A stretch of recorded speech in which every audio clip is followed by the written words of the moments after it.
কাল বন্ধুরা, আশা রাখছি সবাই ভালো আছে। আমরা সবাই ভালো আছি। তো আজকে রান্নাবান্না থেকেই শুরু করলাম, রান্নাঘর থেকে শুরু করলাম। আর অনেক দিন পর আমি এই ব্লগটা দিচ্ছি। কেমন লাগছে একটু কমেন্ট বক্সে জানাবা, হ্যাঁ। আর এদিকে দেখো রান্নাবান্না এদিকে বসিয়েছি। আর যেটুকু বাসনপত্র ছিল আগে, মানে রান্না করতে করতে যদি বাসনপত্র মাজা হয়ে যায় না, তাহলে একটু সুবিধা হয় আর একটু শান্তিও লাগে, মনে শান্তি লাগে যে অল্প অল্প করে বাসনটা মেজে উঠালাম। একবারে বেশি হলো না। একবারে বেশি হলে কি খুব কষ্ট হয় বাসন ধুইতে আর বাসন মাজতে। তো এদিকে এক এক করে বাসনগুলো আমি তুলে দিচ্ছি। কারণটা হচ্ছে এক এক করে যদি বাসন না তুলি, একবারে যদি ঢিপি করি তাহলে নিজেরই কষ্ট হবে, সেই জন্য।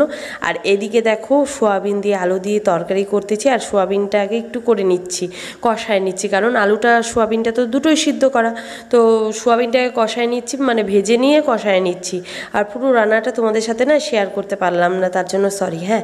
আর যারা আমার আগের ব্লগগুলো দেখেছো তারা দেখতে পারবে যে আমার আগের ব্লগের মধ্যে সোয়াবিন আলুর তরকারিটা করা আছে। আর আমি এইভাবেই করি। কষানো যেহেতু হয়ে গেল, হয়ে যাওয়ার পরে এখন হচ্ছে সোয়াবিনের আলুটা দিয়ে দিলাম। নামানোর কিছুক্ষণ আগে আলুটা দেবো। আলুটা কিন্তু আমি ভেজে নিয়েছি, কাঁচা দিইনি। কাঁচা দিলে একটা কেমন গন্ধ করে। আর গ্যাস থেকে নামিয়ে নিলাম কেন, হাতের মধ্যে আমার মানে আগুনের যে তাপটা সেটা লাগছে, সেই জন্য আমি হাত থেকে নামিয়ে নিলাম। আর এত টেস্টি হয় এইভাবে রান্না করলে সোয়াবিনটা, মানে মাংসের মতো লাগে একদম।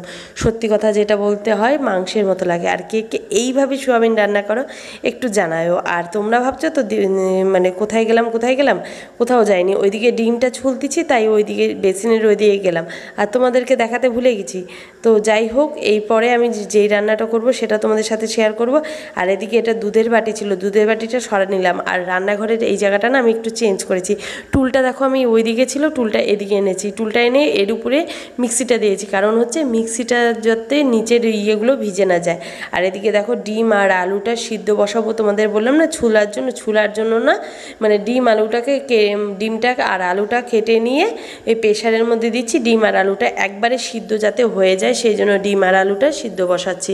আর এদিকে আমার ছেলে আমার স্ট্যান্ডটা নিয়ে কি খেলা করছে কালির সাথে। আর এদিকে আমাদের বাজার চলে এসছে। বাজার আজকে কিছু করিনি, এই যে চাল এসছে আর এইদিকে আলু এসেছে। আমি এই দুটোর কথাই বলেছিলাম, এই দুটো এসেছে। আর এদিকে দেখো কত ফল। আমার বাড়িতে ফল খাওয়ার লোক নাই। কার কার বাড়িতে এরকম হয় বলো। আর বিকালবেলা একটু মানে ছাদে উঠেছিলাম, ছাদে ওঠার কারণ হচ্ছে এই দেখো গাছগুলোতে 2 দিন ধরে জল দিইনি, সেই জন্য কেমন শুকিয়ে গেছে গাছগুলো, ওই জন্য। আর এইদিকে দেখো আমি পুদিনা পাতার গাছ লাগিয়েছি। সবার কাছে শুনলাম বালির মধ্যে হয়, তাই আমি বালি নিয়ে আসে আর কি গাছটা লাগালাম। তো কেমন হয়েছে বলো। আর কেমন হয়েছে কি, পাতাও হচ্ছে। কেবল লাগিয়েছি তাই দেখলাম 2 দিনের মধ্যেই পাতাটা হচ্ছে। আর এদিকে দেখো ড্র্যাগন ফ্রুটের গাছে এইভাবে কার গাছ হয় দেখো তো। ড্র্যাগন ফ্রুটের গাছটা দেখে মনে হচ্ছে না মা মনসার গাছ। কি অবস্থা, মানে এইভাবে কেউ গাছ ওঠে সেটাই বুঝতে পারছি না।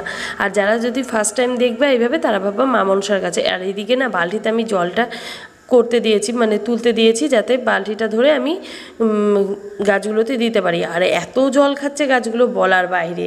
আর এদিকে এসেছিলাম আমি একটু শর্ট ভিডিও বানাতে ইনস্টাগ্রামে, তো ওইটাও বানালাম। আর এদিকে তোমাদের জলটা দেওয়াও বাকি জলটা দেওয়া হয়ে গেল। আর যারা যারা আমার ইনস্টাগ্রাম আইডি জানো না, তাদেরকে বলছি ইনস্টাগ্রাম আইডির নাম স্মৃতি অভিজিৎ ব্লগ। তো যাই দেখে নিও, পেজটাকে ফলো করে দিও। তো এদিকে দেখো যারা যারা নতুন বন্ধু আছো তাদেরকে একটাই কথা বলবো, আমার ইউটিউব চ্যানেলটাকে সাবস্ক্রাইব করে দিও। ভিডিওগুলো ভালো লাগলে একটা লাইক, একটা শেয়ার। আর ভিডিওটা কেমন লাগছে কমেন্ট বক্সে জানিয়ে যাও। তো এদিকে গাছগুলোতে জল দিচ্ছি। আর এই গাছটাতে আমি পুরো 2 বালতি দিয়ে জল দিয়েছি।